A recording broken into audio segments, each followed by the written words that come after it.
Good day, everyone. Today I have a letter to the editor in a vintage detective magazine to share with you.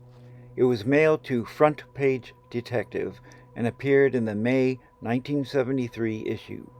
While most letters were signed with the name, a city, and a state, this one has at the end, "Name withheld on request." That makes it somewhat unusual, although from issue to issue there were occasionally a few more. The other unusual aspect is that it was written in response to another letter to the editor.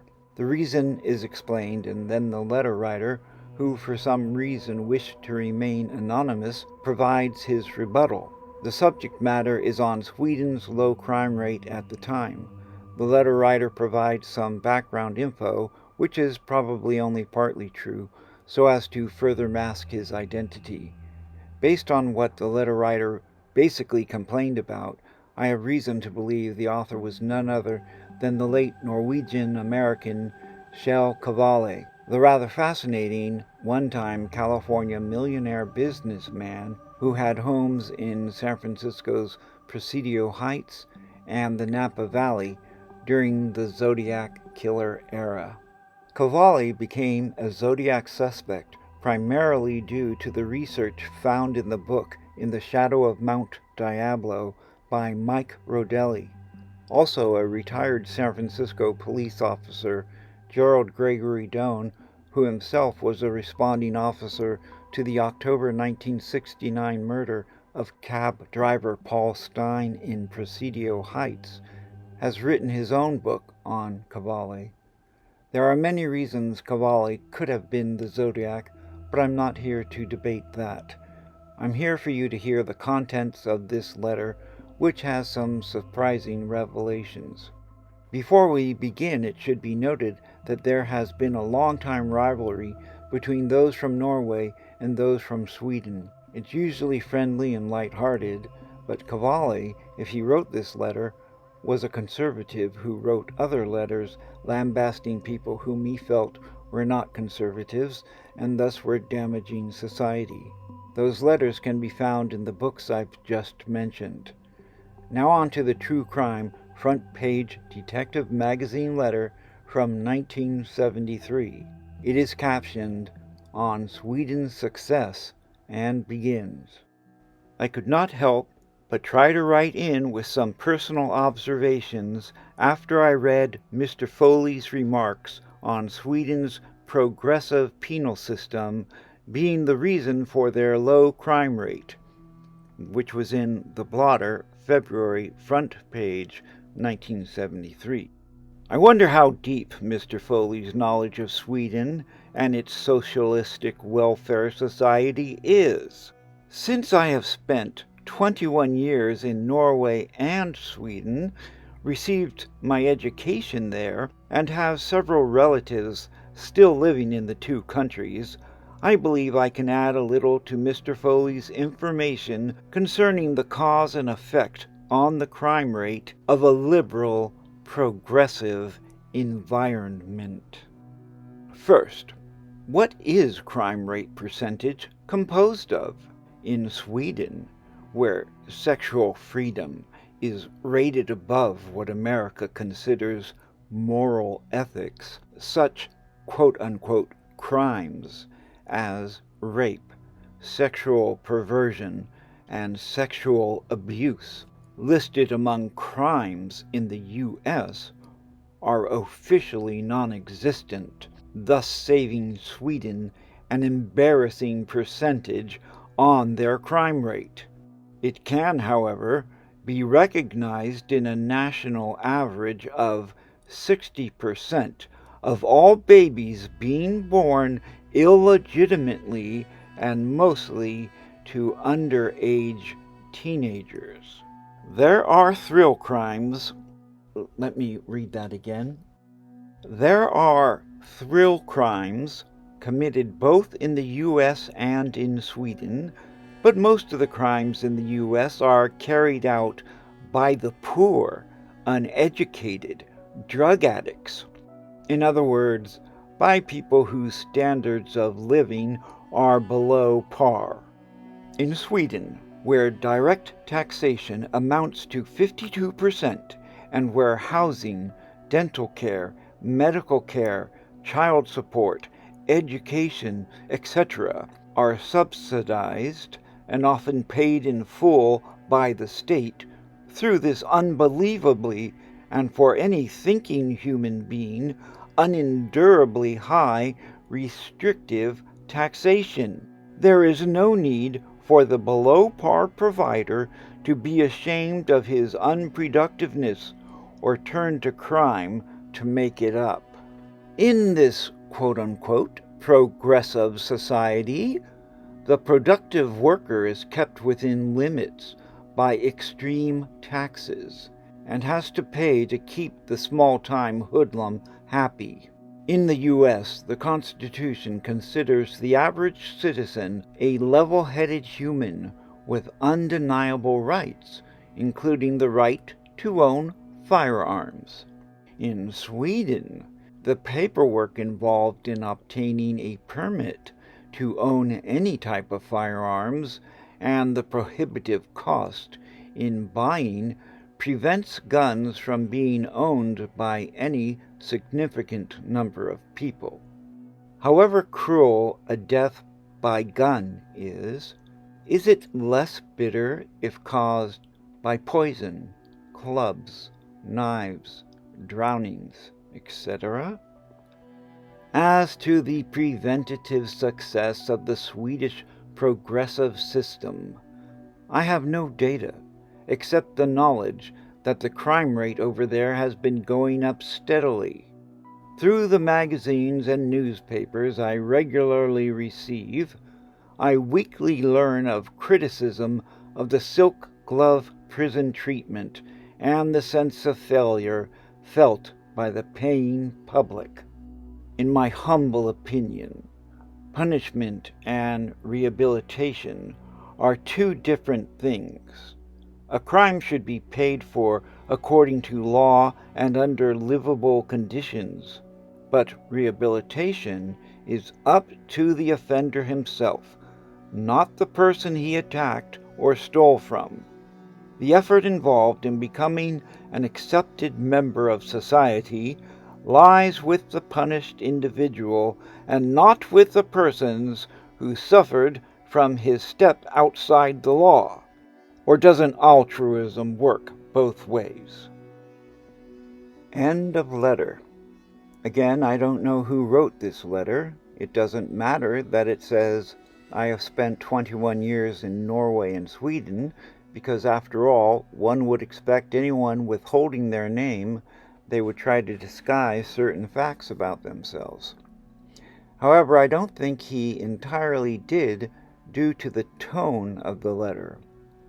If Qvale wrote it, and I think he did, just as I think he wrote the anonymous 1966 San Francisco letter to Flying Saucers magazine, again disguising certain facts about himself, and yet it gave him an opportunity to get published while pulling off a hoax. In any case, we should keep in mind that 1 year before Zodiac letters started up again in California newspapers, someone wrote a letter about their disapproval of Sweden's permissive society, according to them, and could not help but add a comment about thrill crimes, as well as astonishingly, however cruel a death by gun is it less bitter if caused by poison, clubs, knives, drownings, etc.? That is remarkably similar to the Zodiac's own use of by gun, by knife, by rope, by fire. Regarding the question of sexual assault in Sweden, I asked Google this question. In 1973, did Sweden list sex crimes? Yes, Sweden tracked and registered sex crime convictions in 1973.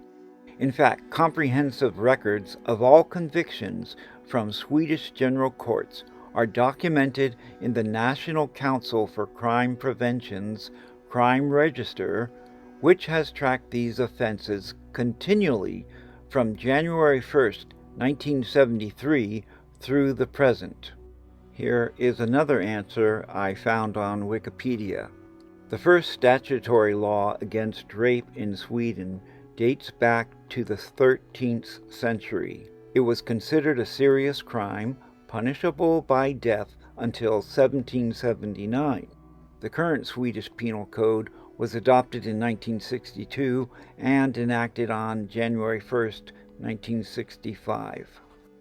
While the information I've provided on Sweden is not intended to be comprehensive, it does show the letter writer was willing to lie to make a point, stating that the worst sex crimes were not crimes at all in Sweden.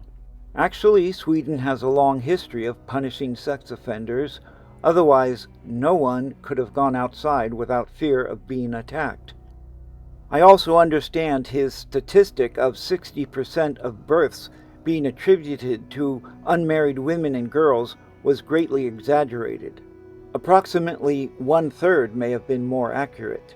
In 1973, abortion was illegal except for certain specific medical, humanitarian, or eugenic grounds. The law legalizing abortion up to 18 weeks of pregnancy went into effect in 1975. Obviously, he intended to be as critical and political as possible. Politics aside, and I mean that in the comments, unless it's related to the letter, the Zodiac, or Qvale, the point of this video is to question whether or not the anonymous letter writer was Qvale. How can we make an informed opinion? Please believe me when I tell you that Kjell Qvale himself also had a very strong negative opinion concerning what the front page detective magazine letter writer termed progressive society. Almost exactly 6 months after the murders of the Zodiac's first known victims, David Faraday and Betty Lou Jensen, on December 20th, 1968, the San Francisco Chronicle published a very critical and ominous letter on June 26, 1969, from none other than Kjell Qvale. Please allow me to take a moment to read it to you because so many people aware of the Zodiac case have never heard it. For some context, remember Qvale lived in San Francisco and the Napa Valley. Born in Norway, he was an American success story. At the University of Washington, he was a track star. In World War II, he flew planes. He was one of the first individuals to receive wide publicity for a UFO sighting. After the war, he entered the imported car business and became wealthy. This brings us to June 1969, and he wrote a furious letter to the San Francisco Chronicle, the newspaper that would receive, coincidentally, the most letters from the Zodiac. It begins, "Editor, as most citizens of today, I am extremely concerned about the direction our society is heading.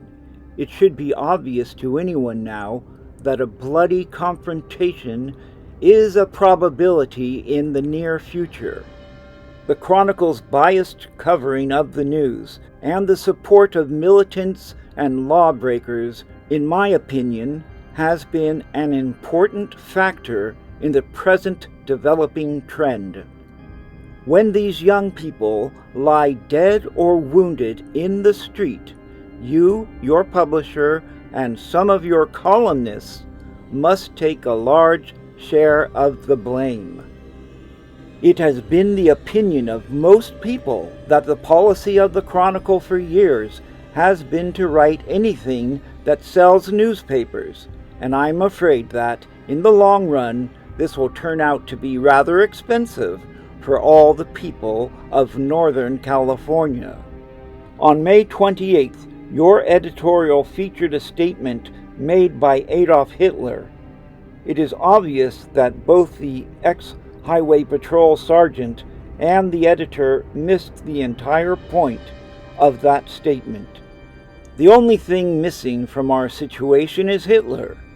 The rest of the description seems to fit perfectly. It should be very plain to anyone then that these situations create a Hitler, or did then, so it obviously could again. If it does, you and people like you will be mainly responsible. As the editor of Northern California's largest newspaper, you wield more opinion-making power than any other single individual. This is a tremendous public trust. It is a power that must be wielded with excruciating care and a careful analysis of the potential consequences. Is this what you are doing? I doubt it. Kjell Qvale, San Francisco. The following tragic events happened in the San Francisco Bay Area after Qvale's June 26, 1969 letter to the Chronicle. July 4th and 5th, Blue Rock Springs Park, Vallejo. The Zodiac ambushed and shot a 19-year-old male and a 22-year-old female. One lived, one died. September 27th, Lake Berryessa, Napa County. The Zodiac stabbed a 20-year-old male and a 22-year-old female. One lived, one died. October 11th, Presidio Heights, San Francisco. The Zodiac shot and killed a 29-year-old cab driver. Between July 31st, 1969 and January 29, 1974, the Zodiac sent multiple letters to newspapers. As I stated earlier, the San Francisco Chronicle was singled out to receive the most letters. That was some letter sent by Qvale, wasn't it? It's as if Qvale and the front-page detective letter writer could be the same person.